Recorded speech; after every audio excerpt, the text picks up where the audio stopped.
Well,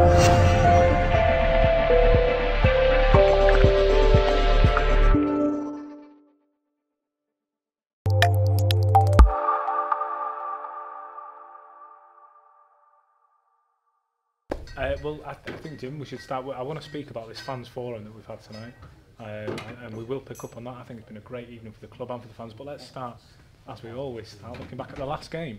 Of course, away at Gainsborough. They're right down the bottom of the table, but it was by no means an easy victory. Come away with a 1-0 win. Just give us your thoughts on that.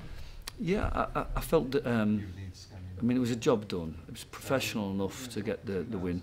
I felt that they kept it tight, and even when they were losing, they kept it tight, and it was almost as if they were fearful of losing 4-0 again, and having that kind of performance that really brings everything in on top of everybody at the club.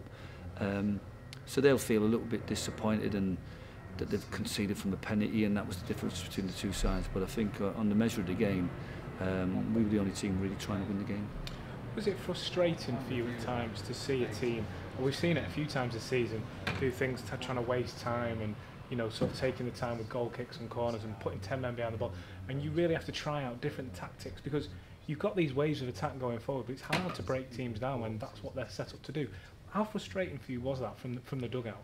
Well, I wouldn't say that they put everybody behind the ball, and they certainly didn't try to time waste. I mean, it was a hot day, and some players take the time over things. You know, if you reflect back to the Tamworth game, for example, they 1-0 up and they deliberately took the time, and it came back to haunt them in the end. You know, there was 6 minutes at a time, but we were winning the game at 2-1 and pushing for a third. So I think teams have to be careful about the mentality they set out. If you play with a slow mentality, you play with a cautious mentality, it's very hard to change the other way. So what we've been working hard with our players is mentally just to keep working hard, keep focusing on playing well. No matter what the score is, just keep pushing and playing the same way that we always do. And I think even when we were 1-0 up, we pushed hard against Gainsborough and should have got a second and third goal. The way that the results went around the grounds on Saturday, mate, that playoff race, if you like, it really closed up again. There's a lot of teams jostling. We've heard about Darlington, we'll speak about them shortly, but how do you see the way it stands now? How do you see Stockport County's chances in that real mix for the playoff spots? I suppose when you look at the fixtures, you would probably expect that round of games and the final round of games to be the ones where everything will happen. But from our perspective, I'm just pleased we won the game. But it'd be nice to get a couple more goals and put ourselves a little bit closer in goal difference. But when you look at it and take a step back and the fixtures that are coming up, I don't think it'll come down to goal difference. I think it's all about us maximising the points we can. We've got two great opportunities with Telford at home Friday and Worcester away. That if we play anywhere near the form we have been, then if we work really hard, we've got a chance of getting 2 wins, and that will certainly put us in the playoffs, I feel. All the pressures on the teams above us to win their games and to win them well. It's very, very tight. Kidderminster and Fylde losing to Stader Bridge, and all the conundrums that are going on. But I've said this consistently that, you know, I think Stader Bridge in particular highlights what's going to happen. Crystal Palace beating Arsenal. It's going on. Teams are desperate. They're well organised. Managers coming in with new ideas, new systems of shape, different ways of doing things, and getting results. And you know, like I said, from our point of view, is that we have to respect that Telford know how to get results. Worcester know how to get points. Bradford have been decent. Gloucester have been one of the former sides. So we've got 4 tough games, but if we play as well as we have been over the last 12, 20 games, then I think we'll be fine and we'll get the points that we need. That being said then, looking at the next 2 games in particular, starting with Telford, what's the mood around the players' camp like? Are they going into these games as confident and as positive, knowing that 3 points, they're not a necessity, but they're possible, and we can go and get these, and we should be taking them if we're going to be going into these playoff plays? I don't think there's any real sense of adrenaline or excitement about this particular game. I think it's been very much the professional focus that we've had in every game. The first game against Altrincham, we were like that. We wanted to start off, we wanted to get a home win, we wanted to score goals. And I think that mentality is still there in this game. I think the conundrum we've had really is a couple of injuries and a couple of bits of fatigue, and that's kind of like made a little bit of insecurity amongst the players who's playing and that.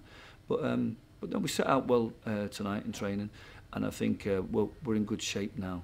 to play really well, and I'm looking forward to seeing the team in action because I love Friday nights, county night.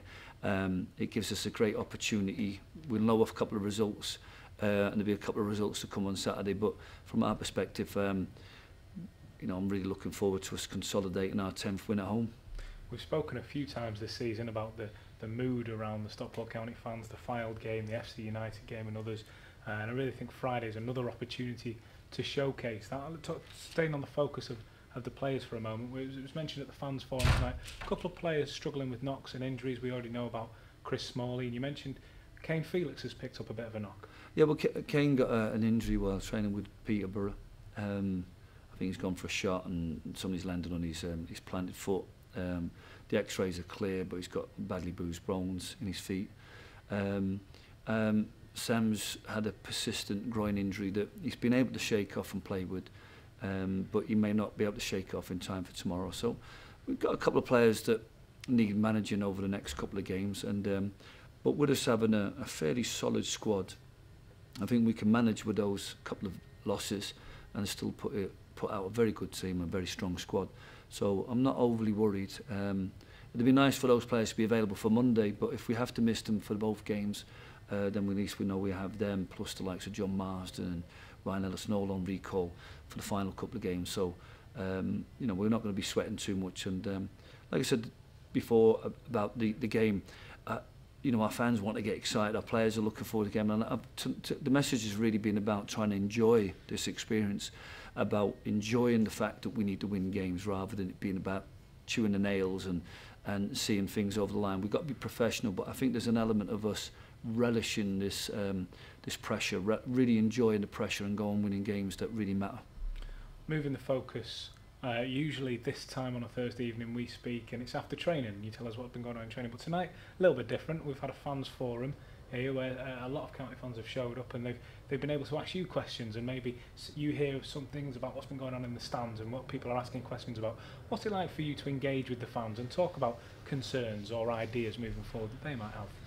Well, we have been training tonight, and it was kind of a bit bizarre for me to come from that straight into this environment when I'm still playing over in my mind the potential changes. No, but you know, you've got to remember I'm engaging with fans all the time, whether that be in the local spa, you know, outside the schools. I see fans all the time, and I'm being asked loads of questions. Really positive at the moment.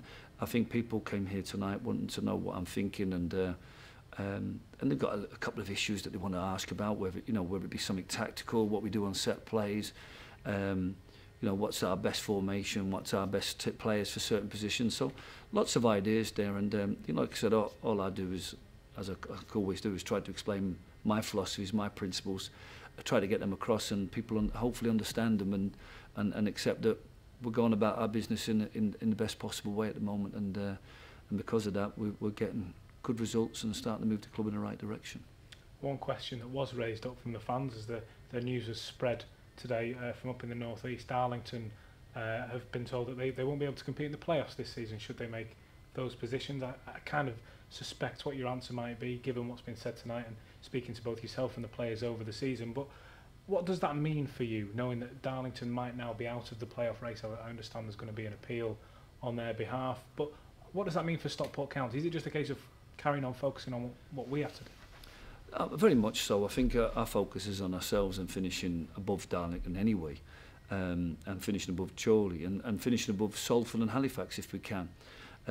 So what we need to do is just maximise our own points and give everything for the next 4 games, have no regrets, and then at the end of the season, no matter where we are, then we're satisfied. If we happen to be 7th behind Darlington, we'll accept that we've given everything and it wasn't quite good enough, but I think if we give everything over the next 4 games, we'll finish above Darlington. I'm really disappointed for them because it takes a little bit of an edge off this dynamic race, and they're a team that have had back-to-back promotions.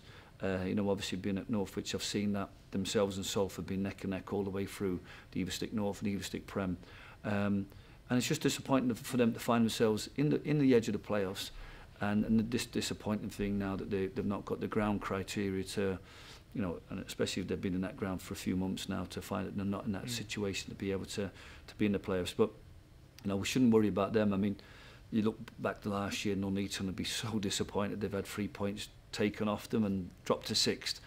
These things happen and come to challenge everybody at the club, but it's not our concern really, it's Darlington's, and we have to be mindful that they have got the appeal going on. It could go either way. All we have to do is focus on ourselves, and but it's disappointing for Darlington because they've got to try and refocus their efforts on getting the playoffs, and then the disappointment, maybe they won't be allowed to play in them. Just final topic, Jim, moving away from Stockport County, it's been a good week or so for another county fan's favourite, Alan Armstrong, as he's brought Blythe Spartans to their promotion successful campaign. What message would you relay out to Alan if you were given the chance and he could hear these waves now? Well, congratulations to start with. I think Blythe Spartans have got a fantastic pedigree, especially in the FA Cup. It's a massive challenge though. A lot of clubs in the north have really wanted to stay regional and not have to think, but it's great to have them in the Conference North. I think they'll bring another dimension. You know, themselves and Darlington and Spennymoor and teams like that have really grown over the last couple of years and given a strong north-east feel to the Everstick Premier and the Conference North. So, no, I welcome to it, and be willing to work hard because it's a tough division. But like I said, Alan's got them playing some good football, and they've romped that division, and it's not an easy division to win easily. But they've been fantastic this year and well deserved to be champions and promoted. And like I said, they'll be a force next season. So if we are at this level, I'm looking forward to crossing swords with them. Well, I'm sure all Stockport County fans, as much as they want to wish him success, will hope they don't see him next season. Jim, wish you all the best for Saturday. Thanks very much.